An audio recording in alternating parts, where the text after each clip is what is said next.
From Relay FM, this is Connected, episode 56. Today's show is brought to you by Squarespace, Build It Beautiful, Fracture, photos printed in vivid color directly on glass, and later on, a special message from Stephen Hackett. My name is Mike Hurley, and I am joined by that man, Mr. Stephen Hackett. Hello, sir. How are you? I'm well today, Mike. How are you? I am very well indeed. I am very well indeed, because not only am I speaking to you, I am speaking to the wonderful Mr. Federico Viticci. Hey guys. Hello, Federico. Hi. Nothing going on in your world today, buddy? You got a nice quiet week, right? Yeah, sure. Yeah? Just a nice simple absolutely. I have nothing to do. I think we should set this out up front in this episode. This is not a predictions episode. We're not going into that. We're actually kind of talking about nothing really that will be that could or could not be announced tomorrow. So if you've gotten this far because you just wanted to see, I'm looking at our topic list right now, and aside from us just saying what we'd like to see in the 6 Plus, that's it, right? So it's not really a prediction show. We're just going to grumble a little bit and then carry on from there. So don't go away, everyone. There's still good content here. Should we do some follow-up so stop me talking?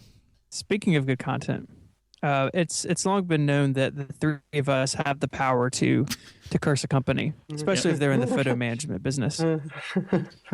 We're really able to affect change. Yeah, I mean, it's not good change if you own one of those companies, but it is what it is. But I have to say that maybe our luck is turning. We've spoken about of all companies on God's green earth. We've talking about BlaBlaCar for 3 weeks in a row now, and just today, it was announced on TechCrunch that friend of the show, Mr. Roman Delay. Yes, BlaBlaCar has just raised $160 million of funding and have a valuation at $1.2 billion, which puts them in a unique class of businesses, and one that I think, quite frankly, we can take all the credit for. Yep. Yeah. So it's just the press, Federico, that you gave them. The connected episode where I described the BlaBlaCar service clearly pushed investors over the edge and convinced them to give BlaBlaCar money, and for this crazy valuation also. You know, it's obviously our show was a bit problematic for photo management apps and services, but maybe we have found our market niche, which is car sharing services.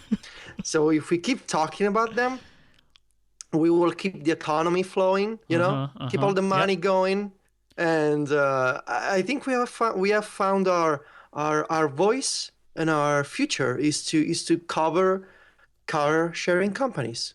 I mean, it's obvious. Look at the first one, 160 million investment. So, we connected is transforming in a car sharing show. I think that's what I'm reading from this follow up. I think we all did a great job on this. Do we have a stake? Do we have a stake in this? I'll double check that. I'm not sure how that works, but I think we do. I think we own. I think we own them now. Awesome, fantastic. We own the rest of the 1.2 billion, right? So Insight Ventures owns the 160. We own the rest. Awesome. That's how that works.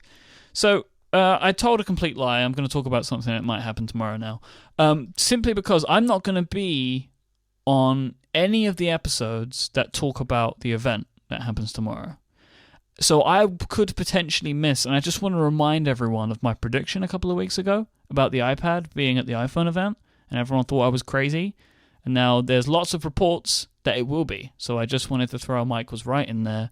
Potentially, depending on what happens tomorrow, because this is an important one for me, because it further just pushes my cause into the minds of the world. Yeah, I mean, whatever, Mike. Mike was right, man. You got to get on that train, Federico. Oh, I got on the train at the first station, Mike. Believe me. Yeah. See, we'll talk about the 6 Plus a little later on. Nose tapping, the whole thing. It's a revolution. What are you gonna do when the year ends? Just be going to year 2. Oh, year 2. So you're not stopping. You're continuing. Why would I? this insanity of convincing people that you're right. It's not insanity, man. Facts are You there. should write some kind of self-help book on the topic. Basically, you convince people of something, and then you let them share their, achievements with a hashtag, which is Mike was right. I think what I really need to do is Mm-hmm. build a website of some description or something. So I'm currently on Hover, who are not sponsoring today's episode, but I'm taking a look at them now to see if I can try and add myself mikewasright.com, and then I can push my calls further into the internet, right? Maybe I'll just direct it to the hashtag. mikewasright.com is not available. Who has this? There has to be someone who listens to the show. This is unacceptable behavior. Who has mikewasright.com? I wonder if I own it. I might own it. Let's see. Somebody owns it as It's a Hover. possible. And did you buy that? Why did you do that? I may have. Let's see. Why have you done this to me? I'm going to make an offer. Your own business partner owns the domain that you wanted to use as your future career as a life advisor. I'm signing in. Let's see if it's mine. This is really exciting radio. This is unacceptable. This is unacceptable behavior. Why would you try and buy my brand? I don't know if I did. I'm just seeing if I did. If I don't own it, Casey List does. Someone does. Your brand. Oh, well, they offer who is privacy, so I probably can't look it up who actually owns it. Let's see. Mm-hmm. This is turning out to be more complex than we thought, Mike. Yeah, I was just getting ready to further push my brand into new worlds, but here we are now. Somebody owns it. This is just ridiculous. And Steven, it's not me. It's not me. Oh, so this is going to be follow-up next week.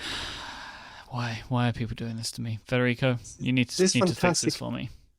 Me? It was registered in April of 2015. But they haven't done anything with it. It's a recent one. This is, ladies and gentlemen, what you call a cliffhanger.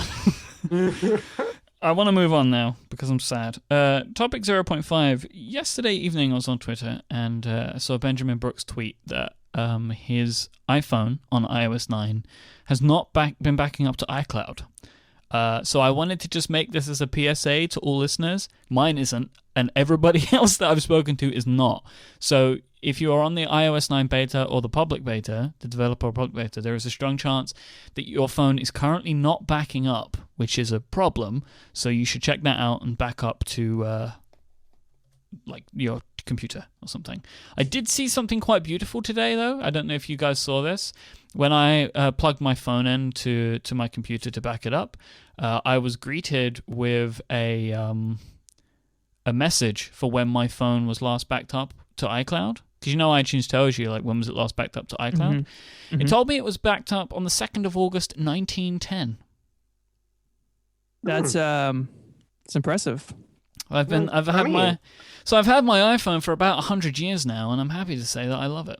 Yeah, I mean, people say that Apple doesn't get cloud services, but you gotta hand it to them to keep a backup for over a century. That's some impressive cloud. So there's clearly something going on here. I don't know what it is, but you should make sure that you're backing up your iPhone to your Mac or PC. That would be my advice. That's Mike's top tip for today. iCloud backups have been passed down from generation to generation. Ye oldie backup. Oh, we need to do some actual topics here because this show is just going off the rails. So I'm going to take a break. And thank our friends over at Fracture for helping support this week's show. I really love Fracture prints. They make me smile. They are these fantastic photos that you can get printed onto pieces of glass. Fracture is transforming the way that people print and display their images because they do it in a way that's really unique.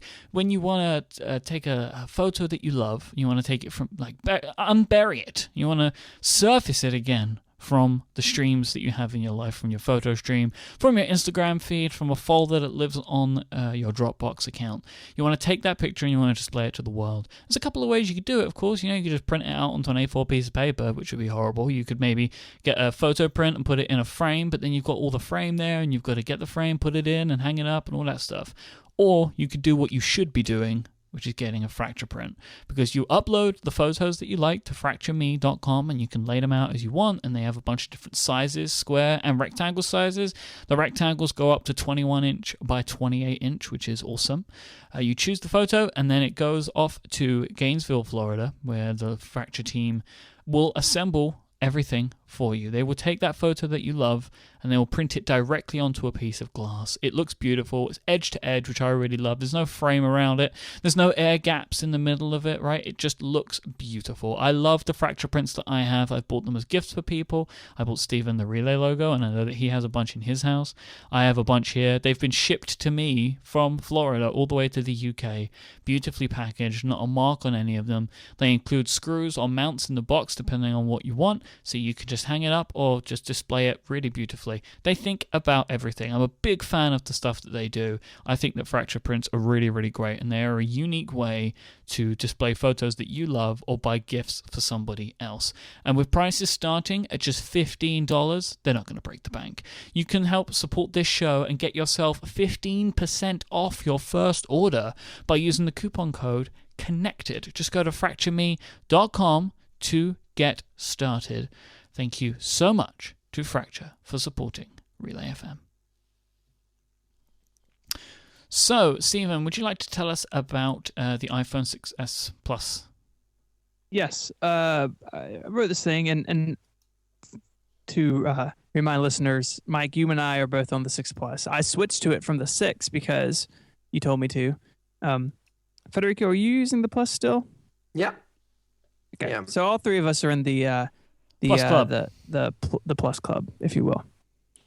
And I sort of, in thinking about what would the 6S Plus, what could that mean for an owner of a device that's sort of weird in a lot of ways? The the 6 Plus has got the same internals as the 6, but a much higher resolution display, and because of that, it sort of runs into issues. And so I kind of broke it down into a couple of things.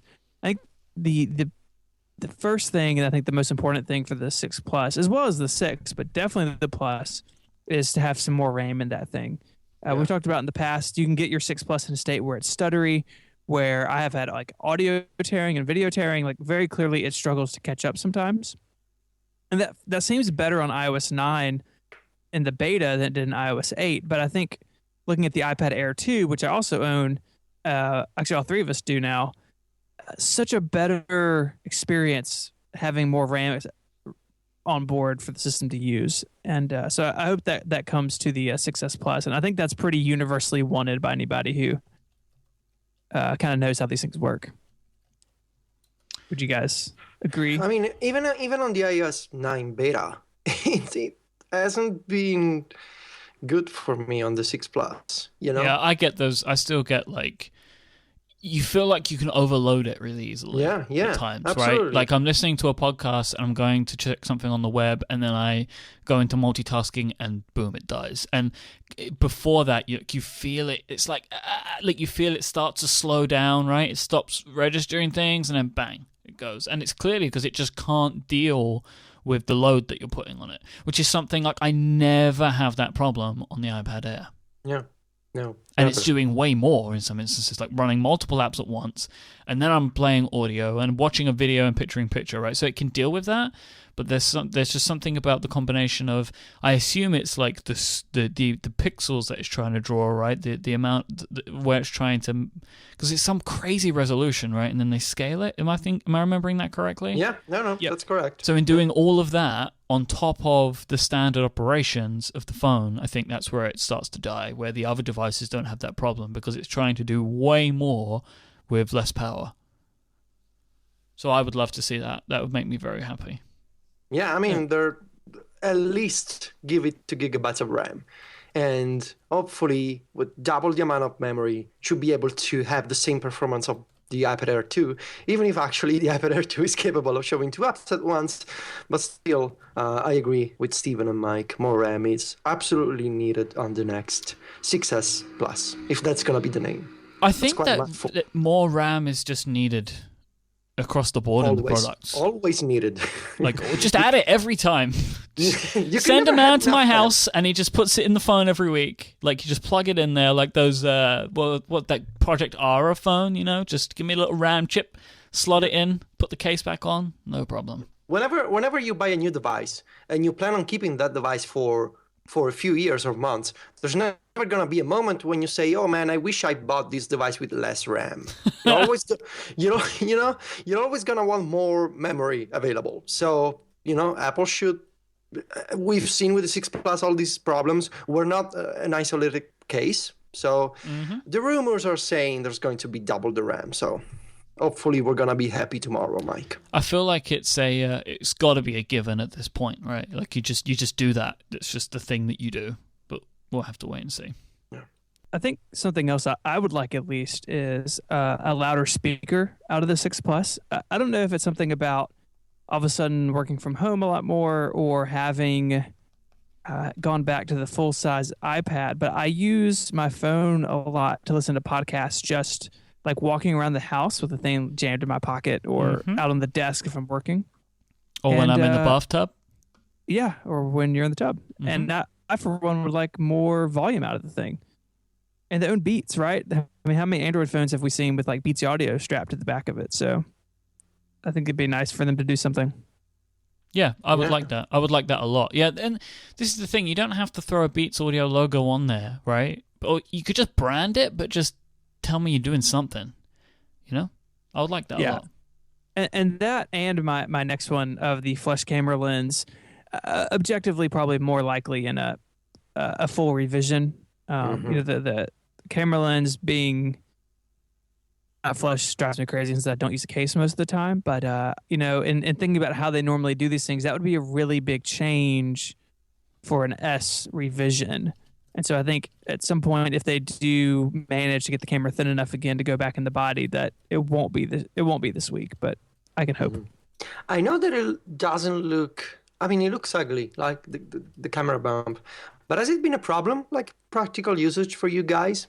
I wear a case on my phone, so I don't even know it's there. I'd forgotten about it. See, this is the thing. I don't care about the camera bump because I put a case on it. And I really do think that the majority of people do that. Like, so I don't think it's a problem anymore. I know why it is an issue. I can see why it's an issue. But I think I would expect the majority of people that own these devices don't know it's a problem because they just put a case on it. Mm-hmm. Yeah, I agree. Oh, no, absolutely. I think that's one. Thinking the way that I'm sure someone at Apple looks at that camera bump, it just dies a little bit inside. But I think they obviously have information that the vast majority of people use cases. I mean, I very rarely see people with a naked phone, and most of the time it's nerds. Like it's not. The everyday man puts his phone in a case, and so when I think, like, looking at it now and having this conversation, when I think about that thought process, I agree with them. Right? They were like, we can either have this bump, have a worse camera, or the phone is thicker. If the phone is thicker, the majority of our customers end up with a thicker phone. If we just put the camera protruding from the case, then we end up with the camera that we want without making the phone too thick. Like, you can clearly see it a design trade-off, right? Because you can't make like the 6 Plus any thicker because nobody would be able to hold it. So you've got to kind of shave some space off, and you end up just with a camera that sticks out. I know it's not ideal, and it's not the prettiest way to make the phone, but sometimes you really do have to go with function over form, and I think they made the right choice. It's not the purest form of industrial design, maybe, but it's very practical when you want to let people take their pictures and also have a thin phone. Yep. So if you believe that's the right choice, it's not a huge issue. And it's not. I mean, I don't wear a case on my 6 Plus, and it's fine. I don't mind the fact that it's not perfectly flush on my desk when I put the iPhone there. So I don't think we're gonna see a revision this year. But maybe next year. Apple even bought that camera company a few months ago. What camera company? It doesn't matter, right? A camera company, right? some kind of lens company, I think I remember. Okay. Or sensor company, I don't know. It surprised me if they made their own lenses. I mean, because there are people that like those Sony lenses. They use Sony lenses, don't they? And they're incredible. But hey, it's Apple, right? Yeah, you never know. Yeah. So there we go. What else? One of you guys put in better Touch ID. Yeah, me. I really think even the Touch ID, the improved sensor on the iPhone 6 and the 6 Plus, still could use some adjustments. So it's much better than the original Touch ID on the iPhone 5s, and it's gotten faster, and it recognizes my fingerprint in different scenarios. But still, in the summer especially, this has been a problem for me. To get the Touch ID to recognize my thumb. So the thing is, I think this is an iOS 9 problem because I am having issues on both of my devices that I weren't having before. Like sometimes it recognizes my thumbprint and then just asks me for it again. So I think that like you may be in your mind, you're thinking, oh, because like I'm out in the world and I'm getting wet in the sea and that kind of stuff. But I think it's just you're running iOS 9, and iOS 9 I think has some Touch ID issues. Could be, but that's another case of you can never have enough of it. Just like RAM, Sure. Having a better Touch ID sensor is always going to be better because you make sure that you future-proof the sensor for any kind of possible future scenario in which the user may want to unlock a device using Touch ID. So if you keep making it better, it's always going to be welcome. You know? Faster. Like it's always, quick, but it would be great if it was just immediately when I put my thumb on the on the home button. Yeah. Faster. So I do hope they're gonna say, and we made it even 20% faster. Doesn't matter, just make it faster every year, and I'm happy. So I have a couple of things that I want. A new vibrate motor. So it would be really nice if we had the Taptic thing, providing it worked.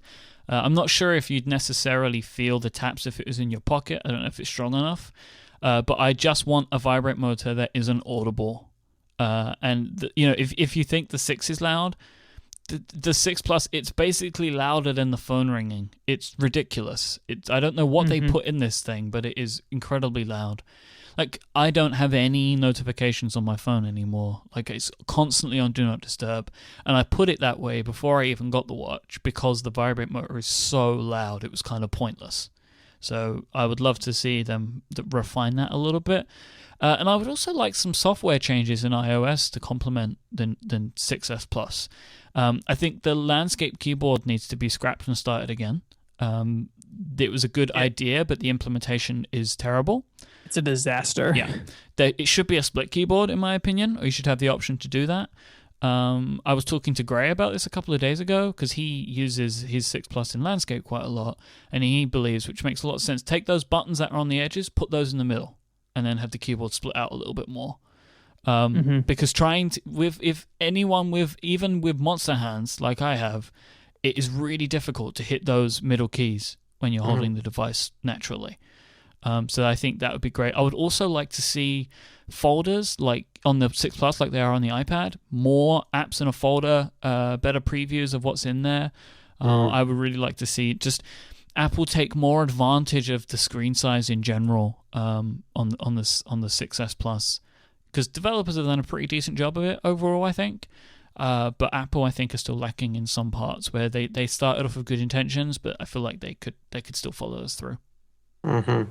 Yeah, I feel like there's always going to be a tension between the fact that the iPhone is meant to be using portrait and landscape is an option. So maybe we're never going to see the kind of specific designs as we're seeing on the iPad, which is really meant to be using two different orientations. And on the iPhone, on the 6 Plus, it always feels like it's a nice to have, but it's not essential. So I wonder if that's keeping Apple from going all the way into making, landscape designs and features. Well, my feeling is if you're going to go and do something as crazy as reachability and like break the UI in such an ugly way, then you could put a little bit more time into other parts of the OS. I feel like if you're going to do that, right, which is, I mean, nobody likes the way reachability looks, right, in any scenario.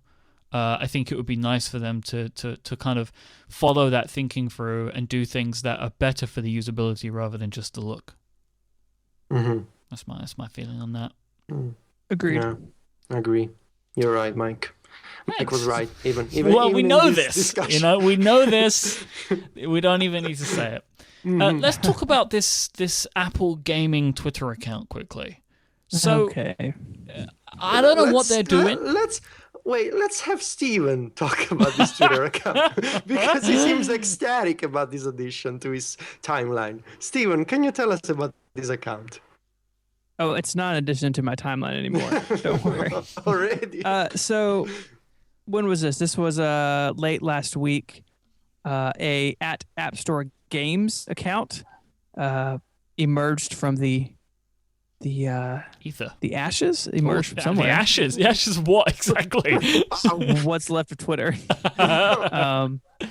So it is the according to the bio, the game editors at the App Store tweeting about games, about specials, about all sorts of things, and that's fine. And I think that obviously it's not.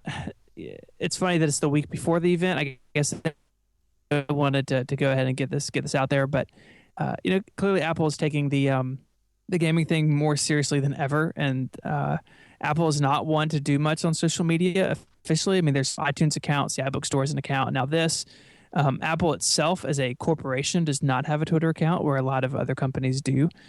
But I think it's great. I think it's clearly that they're making a push here, but I think that they're doing a lot of things wrong with the Twitter account. Mainly, they did this huge Q&A. I feel like I have to jump in here. Okay. They are doing things incredibly right. We just don't like them. So yeah, I mean, they got 88,000 followers in 5 days. So like, I mean, because basically, my feeling on this is I feel this way now because I'm looking at their Twitter stream on Twitter.com. And this thing is like, it may as well have been made by a Twitter marketing manager, like not even somebody who works at Apple. There are GIFs everywhere. There are videos everywhere. Like they do things that we find annoying. And the thing that I know you're going to say is, which drives me crazy as well, they do these Q&As and retweet every answer. I just can't. But the great thing about it is they hashtag it all. So you can just mute it, which I've done. But what this is it's just this really interesting way that Apple are doing marketing. This is like really heavy marketing for the App Store in a way that we've never seen before. They're doing a few things every day basically. They're breaking things down into different sections. They're doing like Q&A, so that they have every day. So I'm looking at this on the site, right? On Mondays, they do a Monday preview, so an exclusive look at the hottest upcoming games. Tuesday is Unstuck, where they give tips for people that are getting stuck in certain games. Wednesday is the Like a Pro Day, where they show mind-blowing skills from the best players in the world. Also on Wednesdays is the App Store Challenge, one game, one challenge once a week. They're doing the game showcase on Saturdays. So clearly it's not every day. And they're showcasing games on Saturdays, and they do these App Store chats as well. So it's like this. I don't think this is coming from the games editors because it's too much. Right, there's so much going on here, and what I have noticed, Federico, you've probably seen this as well because I'm sure you're locked into this stuff. The App Store account seems to have gone up a gear as well in the last couple of days. Yeah, I saw them today. The general App Store, they were tweeting about App Store deals, which I've never seen before. Yeah. So there's something going on at Apple with App Store marketing. I think this is just an overall good thing, whether we like it or not. And there are things that really frustrate me about the way that they do stuff, just because it's not the way that I work with Twitter, like as I say, like seeing these retweets from people that I'm in a Q&A that I'm not necessarily wanting to read, right? But I'm seeing it anyway. I think this type of marketing is very different. And I think that is for them anyway. And I think this is a good thing. It is, yeah. I mean, the kind of modern Twitter experience and marketing that maybe some of us don't fully get in, especially when you're using apps that are on Twitter. So with no autoplay, and with the support for muting hashtags, which you cannot do in the Twitter app, we can avoid, and we can also customize the experience in a different way than most users. And clearly here the App Store is trying to reach the kind of audience that opens Twitter straight to the top of the timeline, checks out a video or two, some GIFs, and doesn't mind a Q&A because they're not as into the idea of a perfectly curated timeline as we are. So it feels very, I want to say made for teenagers, but it's not just teenagers. It's like, even the casual users who use Twitter and Facebook differently from us. And I wouldn't be surprised, actually, to see some big App Store changes tomorrow, The way that this App Store games account was introduced and some tweets from Apple people on Twitter about tomorrow's event, they just seem to suggest that even if just for the Apple TV and games on the Apple TV, there's going to be some kind of major App Store announcement in that it looks, at least the feeling that I get is that it's not just going to be App Store games from the iPhone and iPad put onto the TV. It's going to be something more. I don't know if that more is the interface. I mean, the interface has to be different. I don't know if it's different pricing models or like different tools for developers to advertise an Apple TV game. But I feel like it's not going to be just the iOS App Store put onto the big screen. That's what I feel. That's also what I hope. So maybe the two, these two are mixing my thoughts. I don't know. The more they go down this road, the more I think there's going to be two stores. Yeah, that was my immediate reaction. I saw the App Store account. I was like, they're gonna split the apps and games on the App Store.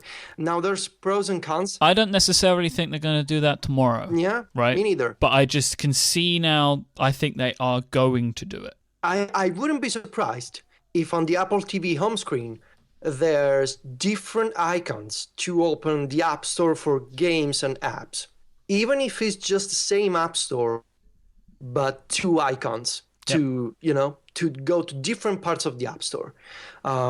Because this Twitter account and, again, the general excitement from Apple people on Twitter, who are publicly tweeting, by the way, so it's kind of strange. But still, it seems to suggest that it's not just a Twitter account. There are some changes afoot. Yeah. I really don't think they're going to do iOS games on the Apple TV, by the way. Like straight port and conversions without anything new. You can't do it. The control mechanism is completely different. Yeah, but even just the general policy. Apple likes to always do new software that's really optimized for the device it runs on. So saying, yeah, you got Angry Birds on your phone, and now you can play Angry Birds on the TV. I don't think that's what we're going to see. Well, 24 hours left. So, Stephen, do you want to take us for a break? Yeah, that sounds good. We spoke last week a little bit about St. Jude, and we had a spot open on the show this week, and I wanted to point people to this link that'll be in the show notes, and it'll be on the page when the episode goes up. St. Jude is a children's research hospital here in Memphis, Tennessee, where I was grew up, driving by this place, and you just kind of see it off the interstate, kind of a bunch of weird-looking pink stucco buildings, and really didn't understand the just what they did and how special it was until 2009. My wife and I had a 6-month-old, our oldest, and he was diagnosed with a brain tumor 2 or 3 days after his 6-month checkup, and we went very quickly from diagnosis to surgery and to treatment, and were admitted to St. Jude, which is a hospital and research institution that really is a special place. No child is denied treatment based on race, religion, or a family's ability to pay. All three of those things are at the heart of what they do. I've met so many people over the years from all over the world, all different types of countries, all different types of people. And St. Jude covers the cost of their care. And in our son's case, that's millions of dollars now. He's been a patient for 6 years. And we would be just ruined financially if it were not for that clause in their mission statement. Today, our son is doing great. He's in first grade. He's running around. He's playing with his younger brother and sister. And just a normal, almost 7-year-old, and that is all thanks to the amazing Carrot St. Jude. So we would love you to go check it out if you never have come across it, or you've just seen their ads out and about, and just go read about it. You'll really be moved. And like I said, there's a link in the show notes. I'm running this race this fundraising race they do every December, and I'm running it for the first time, which is going to be very interesting. I've been doing some training, and I would love you to help meet my goal of raising $5,000 for that. So check out the link, and thanks. Let's smash it, guys. That'd be great. We'd appreciate it. Yeah. Let's talk about the elephant in the room, which is the fact that there's no more fun in Apple announcements anymore. And the elephant is in the shape of Mark Gurman, right? Like, he... Poor guy. Look, no, there's no poor guy in this scenario. He's doing just fine. Gurman, in the last couple of years, has really kicked it up a notch, and he has access that nobody else seems to have, or at least he is willing to print things that maybe other people aren't. I don't know the details of how this stuff works, but it is undeniable that his sources are incredible, and I think, you know, I've come to really enjoy his writing in general. I think he's very good at breaking all this stuff down, and some of the scoops that he has been getting recently is simply just stuff that nobody else has, and due to its nature, kind of every time he publishes a post, I don't think any of us can resist it. We all just want to go and read it. It's like sneaking a look at your birthday presents, right? You know they're in the cupboard, and you go and take a look, and you don't like the fact that you know, but you couldn't help yourself anyway. Because leading up to this announcement, he is just basically every couple of days breaking some more news and rumors. And we've all been watching this stuff and following this stuff for long enough for where this stuff wasn't the case. There were always rumors, but there were never leaks to this there were never leaks to this extent, I think. And definitely now, when we're going into Apple events, we're not going in with a list of hopes, we're going in with a checklist, and it makes it very different. And I don't begrudge the work that Mark Gurman does. If I got the access that he had, all this show would be is just me telling you guys about all the stuff that I've found out. Right? No one, if you got this, you're going to print it. And I don't begrudge him of that, and I enjoy reading his work. But it has significantly changed the way that I feel towards these Apple events. And I wonder how you guys feel about that. Mike, I tend to agree with you. I was thinking about this yesterday and earlier this morning. I remember back years and years ago with the G4 Cube, funny little Power Mac Apple made for about a year, and then they stopped making it. I remember that the specifications for the video card leaked because there was rumors that Apple was going to do a small Power Mac, and then basically the video card leaked, and people kind of put two and two together and said, "Oh my gosh, it's a real machine." And that was over a decade ago, and I remember that kind of being a moment of like, holy cow, like really big story from Apple, is out there. Likewise, they had, a couple times over the years had specifications for upcoming Macs published on their website, accidentally, and then they'd pull them down, and there'd be screenshots on Mac Rumors and Think Secret way back in the day before Apple sued the pants off that guy. So there is a history of rumors and leaks, but I agree with you that it is much more prevalent today through the work of Gurman. And I do think that there is that sense of excitement that is lost, but at the same time, Apple knows that as well. And so, Apple jokes about it. Famously, when the iPhone 4 was lost/stolen from a bar, and Gizmodo had pictures of it and the whole thing.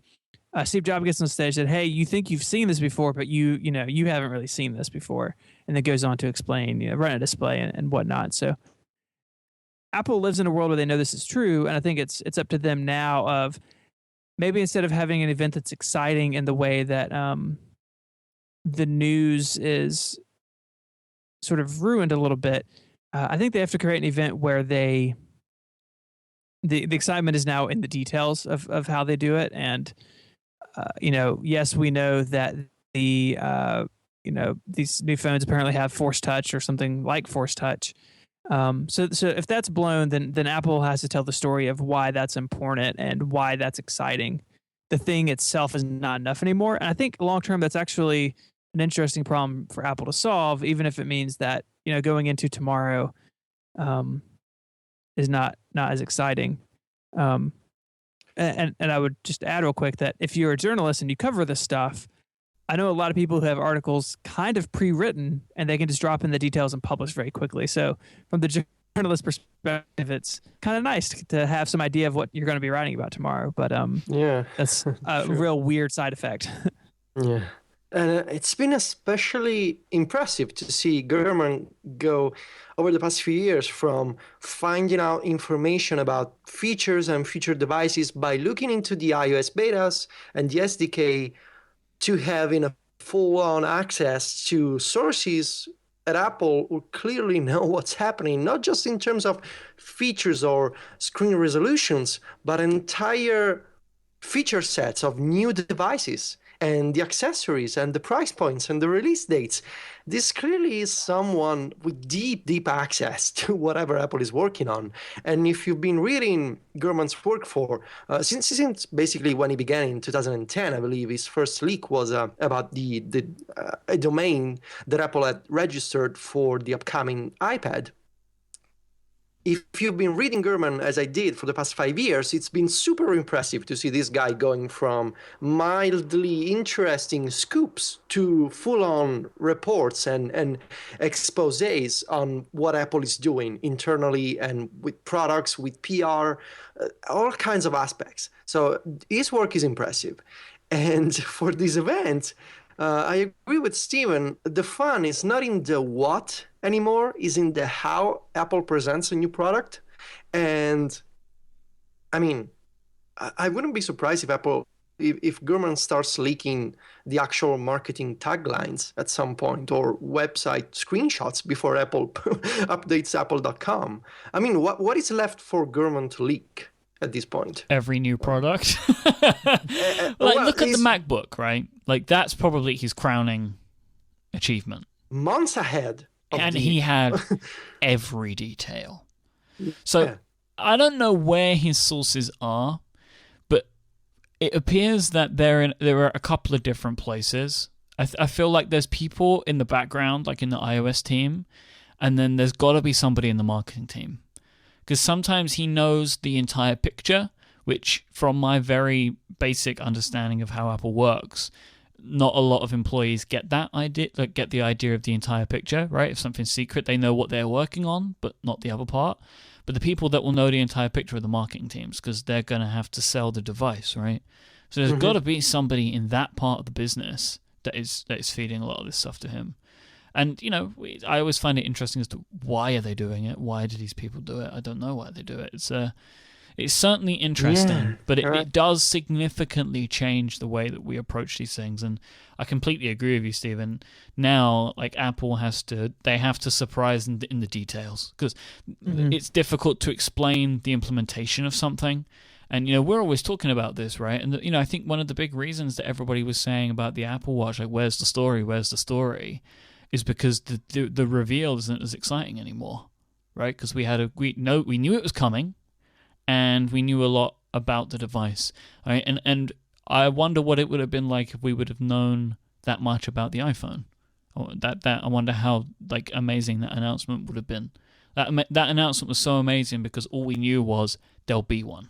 That was it, right? And that is a very, very different scenario to.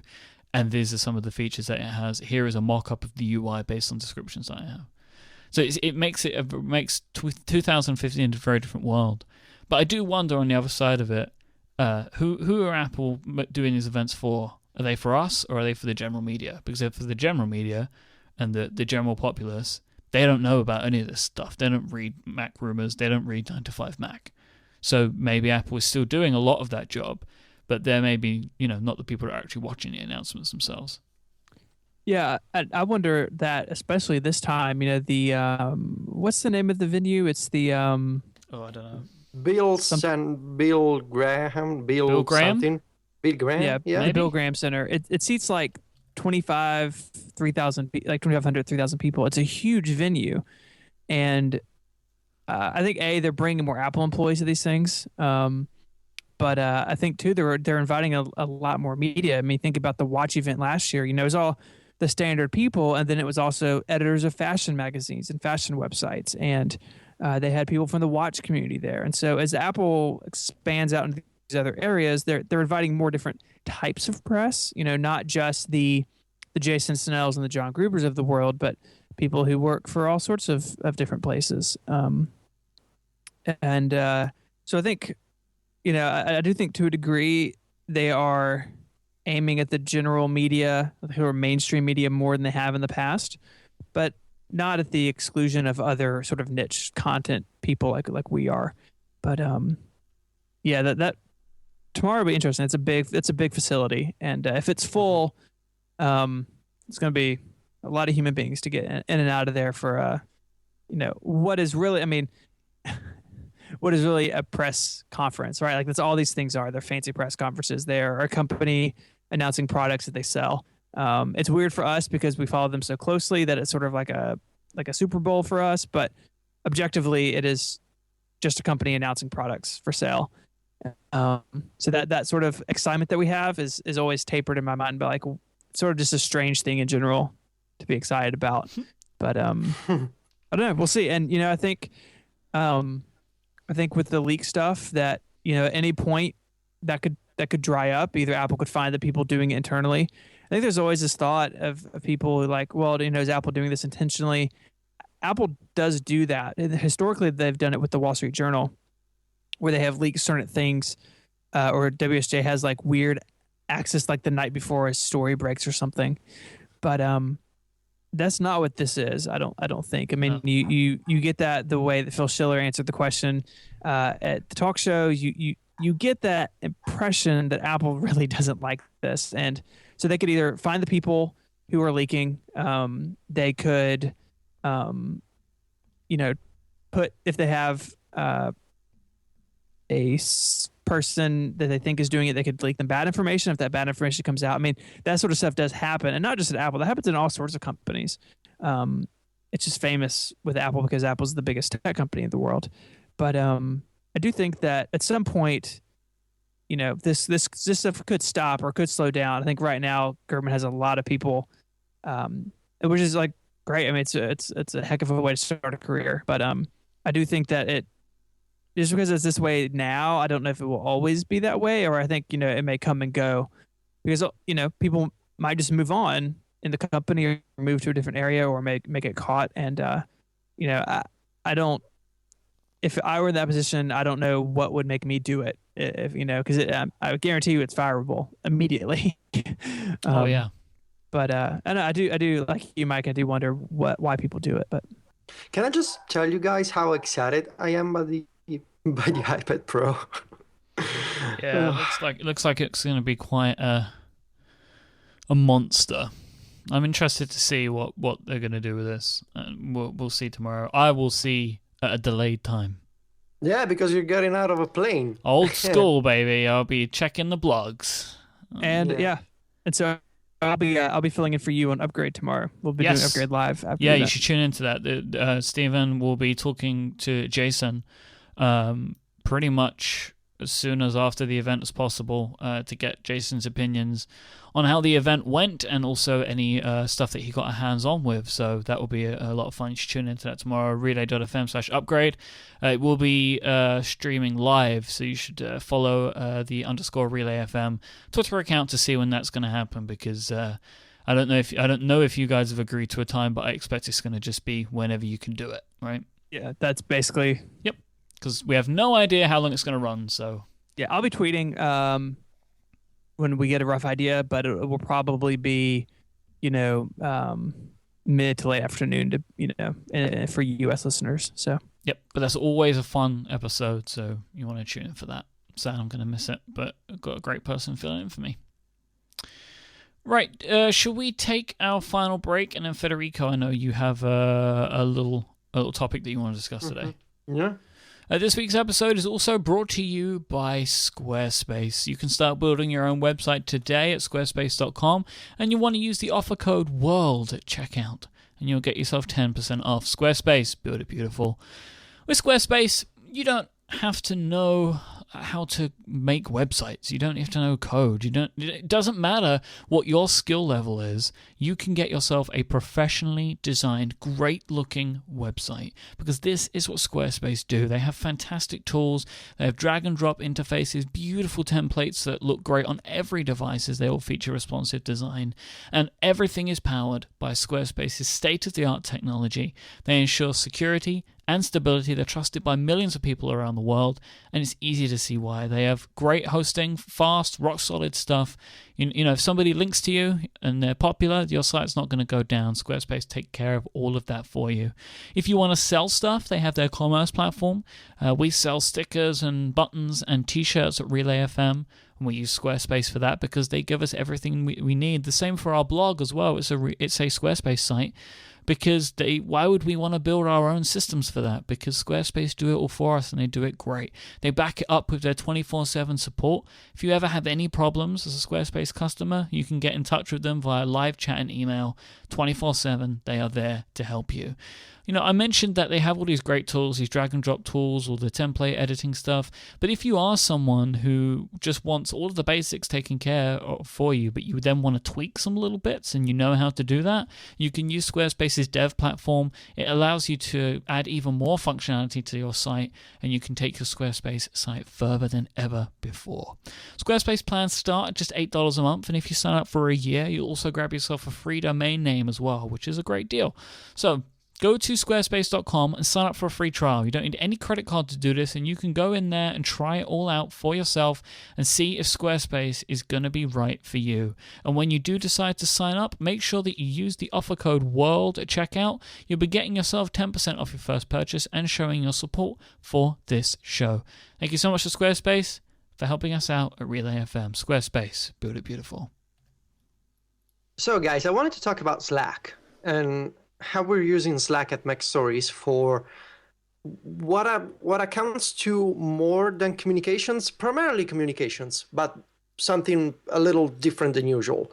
And so this discussion is something that I've been thinking about for the past few weeks, because we upgraded to a paid Slack account. We're a small team, 7 people, and I felt like I could really use the unlimited integrations and the direct email support for Slack, because we receive quite a bit of email that needs to be shared across the team. And a lot of people send me pitches for new apps and updates over email to my personal account. And I want my colleagues at MacStories to be able to look at the same email without me having to forward an email. You know, it loses the attachments sometimes, and it adds all the quoted text that I don't like. Instead, I just want the email with a clean view to be able to be shown, to be displayed to others in Slack. And with the email integration, I can just have a nice email preview in a Slack channel. So that, with the unlimited integrations and the additional search features and all the other options, pushed me over the edge. And I was like, okay, I know that it's a bit of money, but we're a small team and I want to start paying for Slack because I feel it's going to be an investment for, to save us a bit of time every day. And what I didn't expect was to end up using Slack as a notifications hub, as a shared notifications layer for the entire team, which is quite surprising, and what I want to discuss with you. So before using Slack, we tried many group management services and apps. We went from iMessage, which was terrible for group messaging, to Google Hangouts. Then for many years, we used GroupMe, which is, I think it's under Microsoft's control now.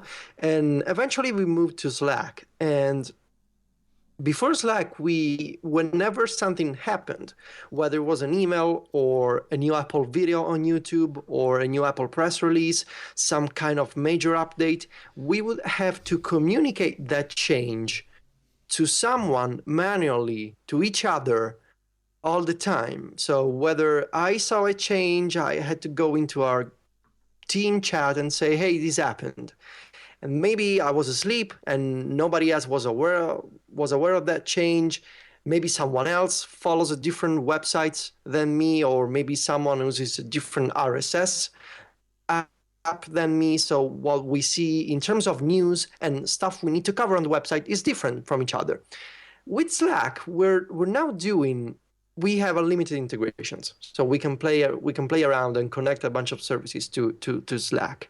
But what we're doing is we have connected the team chat, the general channel, it's called in Slack, to different notification sources. So we have notifications for new Apple videos on YouTube. We have notifications for new Apple press releases, notifications for new iOS and OS 10 updates, or new versions of developer betas on the Developer Center. We have notifications for NewsBlur, which is the RSS service that I use because it lets me specify keywords in articles that I find either important, so that matter to me, or useless, which I don't want to see. So I've been using NewsBlur for a year. I have assembled these pretty nice curated list of keywords and tags that we're interested in. And so I can use my own curation to expose interesting stuff to other team members. And we're doing this in two ways. So we either send notifications to the general channel, and this is useful because it means that I don't need to be awake or using Slack to notify others about, something new from Twitter or, somewhere else, because it happens in the cloud. There's an API that takes care of the news. They go from whatever they originate to Slack, and everybody sees that at the same time. So it doesn't depend on me or anyone else. It's just Slack takes care of that. And all of these integrations that you're using, are they ones that currently exist, or have you had to build some yourself? No, they're all, I don't do any of the custom API or web hooks. It's just default integrations, just a lot of them. So I'm pretty sure you would be limited to 5 with a free account, I think. Yeah, I think they just upped it, but it's around that, yeah. Yeah. And no, it's no custom integration yet. We may end up doing some of that later on, but not yet. And so we're doing the shared notifications in the general channel, and that's turned out to be quite handy because when I'm not around or when someone else isn't around, there's going to be someone who looks at the notification and decides whether we should cover that on the website or maybe, ping someone else about it. And it feels like it's a notification hub for everyone rather than being a manual effort from me or someone else to inform others about it. And we're also doing a separate channel, which I call the aggregator, which is it's a channel dedicated to links and news. So it's only links, and it's filtered in a way that it's not too much, but it can be handy when you wake up in the morning and you want to see what's new, or maybe you haven't been on Twitter in a while, and instead of having to find what's new and what's important, you can just open the aggregator in Slack and take a look at all this bunch of links. And how are you curating those? Like, so you're not just, not just a fire hose of stuff you don't want to see? It's not a fire hose. This is interesting because it uses my own curation to build a stream of stuff that I think is interesting for Mac Stories. So it uses my keywords from NewsBlur. So only the stuff that I highlight in my RSS goes into the aggregator channel in Slack. Also, it picks items from TechMeme, because usually that's tech related and it's not too much and it's generally interesting for everyone. It also picks tweets from Product Hunt. So every time Product Hunt highlights some new Apple product, we get a link in the aggregator. Right. And he also uses my own Nuzzle account to send the notification in the Slack channel every time it's shared by more than 5 people I follow. So basically, I am using my own obsessiveness with RSS and Twitter, all the websites that I follow, all the people that I follow on Twitter, which is more than 1,000 people. Basically, I am sacrificing my own time to let others enjoy the benefit of my curation in the Slack channel. And because I'm used to it anymore, at this point, I know that my Twitter is busy every day, and I know that my RSS is busy, but I don't want my team members to go through the same process. I don't want, the other guys to be forced to follow 1,000 people or to be forced to follow 200 websites. So they can just use Slack to see what's up in terms of tech news and Apple news. And it's an interesting concept for me because first, it doesn't mean we have to share any credentials. Like maybe years ago, I would have said, maybe I should just give the other folks access to my RSS subscriptions so they can see what's up. Instead, we can just highlight what's important, send it to Slack, everybody sees it at the same time. We could use other integrations to assign tasks to each other. So we're using this service called MeisterTask, which is from the same people behind MindMeister, which is an online mind mapping tool. I like how you said that. Like, it's by those people. I still had no idea what. I was like, I don't know. Yeah, they're kind of popular. And MeisterTask is an online. It's like Trello. You know Trello? Okay. Yeah, we use Trello. Yeah, but kind of more visual and with better Slack integration. Okay. So directly from Slack, you can have a custom command to create and assign a task without leaving Slack. And we're using that like we're talking about, I don't know, maybe an app we want to cover or some link that we just saw in the aggregator channel, and we can just assign that as a task without having to open MeisterTask in the app or the website.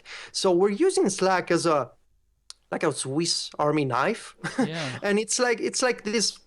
I like to describe it as a virtual office with crazy APIs because that's really what it is for me. It's an office, so we're all together. We're spending time there. We're always there, always chatting and discussing news and what we're working on, sharing links with each other.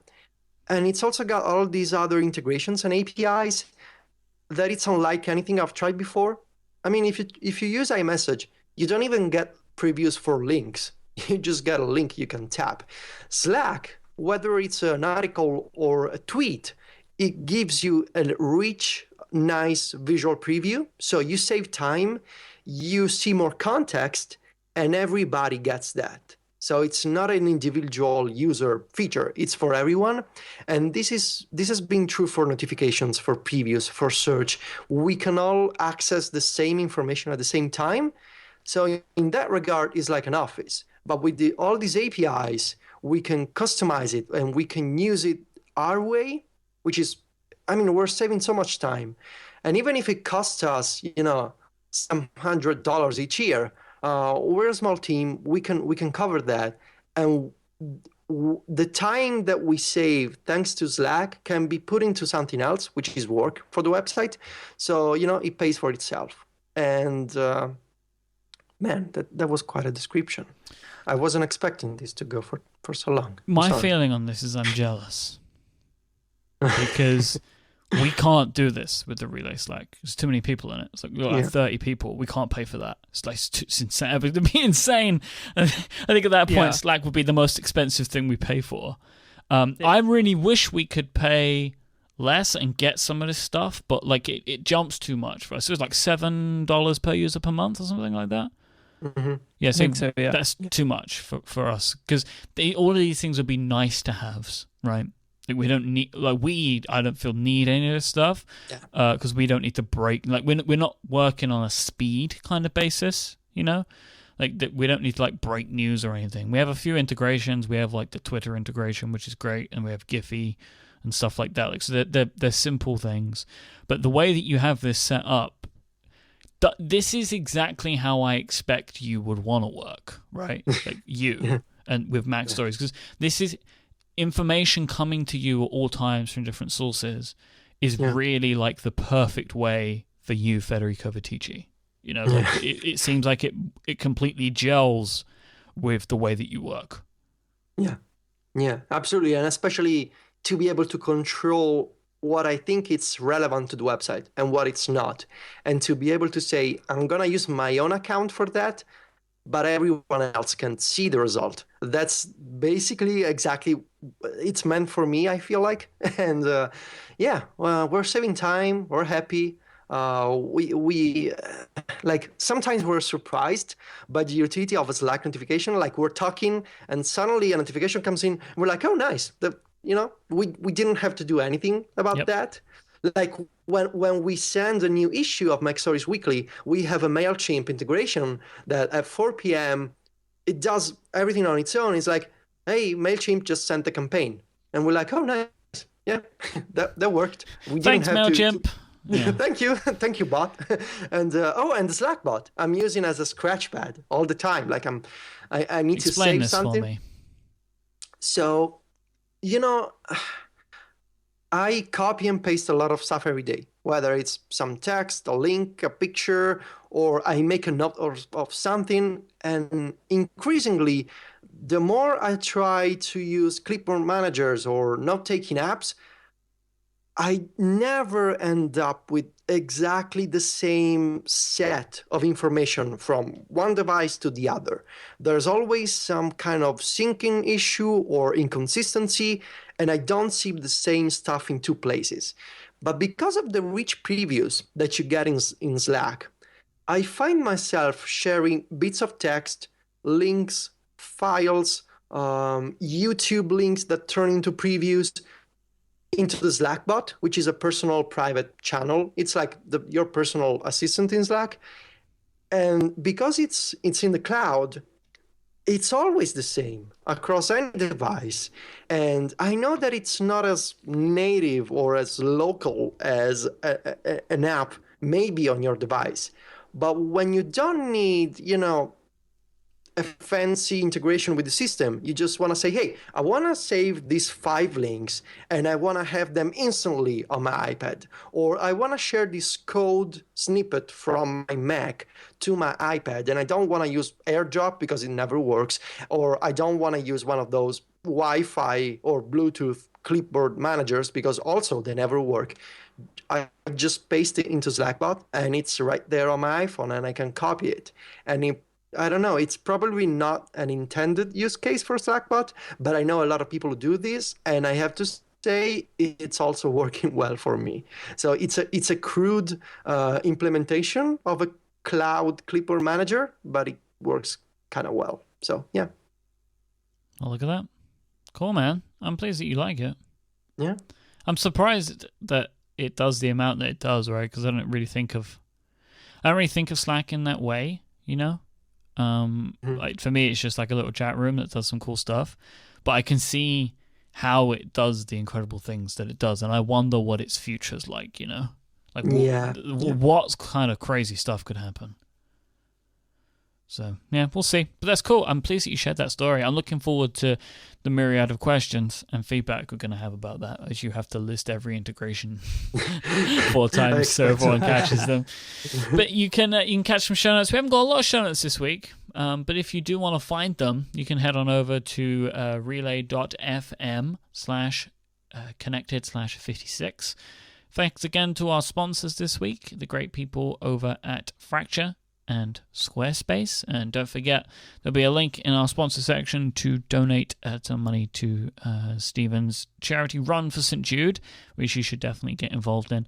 If you want to find us online, there's a couple of ways you can do that. You can head on over to relay.fm. You'll find information about this show and a bunch of other shows that we do, including Upgrade and Clockwise, which will be fun to listen to for coverage of the announcements that are coming out tomorrow as we record this. If you want to find Stephen online, he is at ISMH on Twitter, and he writes over at 512pixels.net. And also Mr. Federico Viticci is at Viticci, Viticci, and he's writes over at macstories.net. And if you're still listening, Federico, can I give a little tease? Sure, yeah. There's something big coming to Mac Stories on Monday. So you should look out for that. It's something that I know Federico's been working very, very hard on for a long time, and I'm very excited about it. So you want to keep your eye out for that.